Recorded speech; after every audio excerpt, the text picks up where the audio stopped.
Laundry, dhobi ఘాట్లు, cutting షాపులకు విద్యుత్ సరఫరాను డిస్కనెక్ట్ చేయొద్దని మంత్రి పొన్నం ప్రభాకర్ అధికారులకు ఆదేశాలు ఇచ్చారు.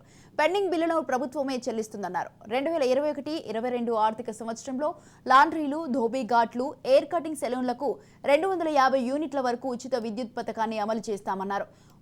వాషర్మెన్లో లబ్ధిదారుల సంఖ్య 76,060కి 78.55 కోట్లు, నాయ బ్రాహ్మణులకు 36,526 మంది, బెనిఫియర్లకు 12.34 కోట్ల రూపాయలు బకాయిలు ఉన్నట్లు గుర్తించామన్నారు. ఇక ఆర్థిక శాఖకు ప్రపోజల్ పంపించామని, త్వరలోనే నిధులు రిలీజ్ అవుతాయన్నారు. నాయ బ్రాహ్మణులు, వాషర్మెన్లు ఎవరు ఆందోళన చెందాల్సిన అవసరం లేదన్నారు మంత్రి పొన్నం ప్రభాకర్.